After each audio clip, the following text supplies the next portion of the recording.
My name is Mona Ellis, and I'm a qualified SAP. On a day-to-day basis, I provide the substance abuse professional evaluations for DOT safety-sensitive employees. Today, we're going to talk a little bit about the CDL drivers that are in the FMSCA Drivers Clearinghouse record and what happens when they have two DOT positive drug tests that have been entered into the clearinghouse, or either an actual knowledge or whatever the employer may report as far as a drug and alcohol policy violation in the clearinghouse. And so what happens is that a driver or an employer or a broker will contact me. I will accept the referral. The employee will go ahead and designate me as a qualified SAP in the clearinghouse. I will accept that designation, and that will be the completion of step 2. Step 3 is when we're engaged in the initial SAP evaluation. And that's when an employee pretty much lets me know, Miss Mona, I have 2 violations. One on the 1st for pre-employment, one on the 15th for pre-employment. And that's okay. If I know up front, then I will go ahead and assess the employee, provide a clinical interview, all right? And then we'll determine the SAP recommendations, either education or treatment program, depending on their level of care, according to the ASAM, American Society of Addiction Medicine. Once they complete the SAP recommendations, okay, then in the normal case, then they will come back and they will complete the follow-up evaluation, and then I will be able to determine their eligibility to take the return to duty drug test. And that will be step 5.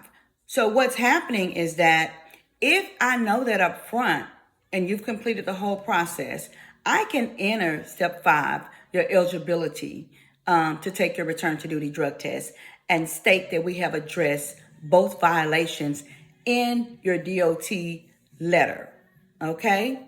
Now, on another situation, I have employees that have already began the initial assessment, me as their qualified SAP. And in this process, they just automatically disappears from my clearinghouse record as a driver that I'm providing SAP services to. So I often check, because of this has been happening a lot lately. And if they disappear, I can pretty much guess that they have another violation that has popped up in the clearinghouse, which has automatically removed me as their designated SAP. So I call them back, ask them to check their clearinghouse driver's record. And lo and behold, they say, Miss Mona, there's another violation that's in there. So that employee has to go back in there and request and to designate me as their SAP again. I accept that designation, and then I will still have to complete the follow-up from the initial recommendations. All right, I still have to complete the whole process, the initial assessment, the follow-up, and then the return to duty eligibility, as far as to take the drug test. The only thing I will not do is update that clearinghouse record until we have addressed that second violation. So I will go ahead and do the initial on the second violation. They will go ahead and do recommendations for the second violation, the SAP recommendations again. Yes, again. They will go ahead and do their follow-up once they've completed the SAP recommendations for the second violation. And then I will update step 5 in the clearinghouse to reflect that they did all of this. So step 5 will not get updated until they've completed everything. However, once they request me as a designated SAP for the second time, I'm going to put that initial date in the clearinghouse. And then they're going to say, it's going to be a message pop up that says, why are you just not entering this date? And then I'm going to politely state that the date that I completed the initial assessment and that they were in the SAP, system, I always make a copy of what's in the system, the numbers, the tracking numbers and all that. I enter that in my notes, and that we have to address the second violation. And then once I address the second violation, I go ahead and update the clearinghouse record after they've completed all of the SAP recommendations for the first and the second violation. We update it. It's very confusing, but it's done all the time. We can handle it. Is there additional cost to do that? Yes, because that's more work for the SAP, more documentation for the SAP, more accountability for the SAP. So there is an additional charge for that. That's just explaining what happens when you get more than one violation in the clearinghouse. We can address it initially, one rate up front. What I do, I don't know about other qualified SAPs.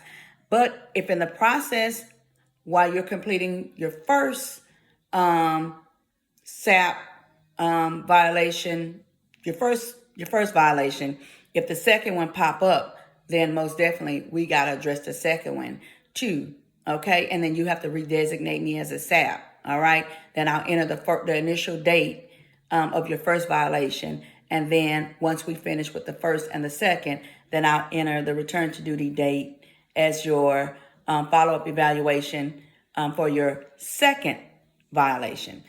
It's real confusing. Go ahead and put your comments in the just type your comments in, and then I will respond to each one. And also, I'm just a phone call away, guys. My business line is 713-266-2090. If you have questions, you can call me. Will you have to leave a message? Yes, you will, and I will call you back. If you leave a message, it'll generate a ticket, and I'll call you back and try to answer your questions in regards to this subject as best as I can to kind of get you to explain. A lot of SAPs may not know how to complete this process also. So I hope this is also helpful for all of the qualified SAPs out there if you're watching my video. As I navigate through this clearinghouse and I learn more, I will post more videos on things that come up in the clearinghouse. So if you get another violation in the process of completing the initial violations with your qualified SAP, we will have to address that second violation on a separate note and then enter that date in, the return to duty eligibility date that you completed on the second violation, because you're still not eligible to drive because you have two violations. So thank you for stopping by. It's a long video, but that's okay. You guys have a great day.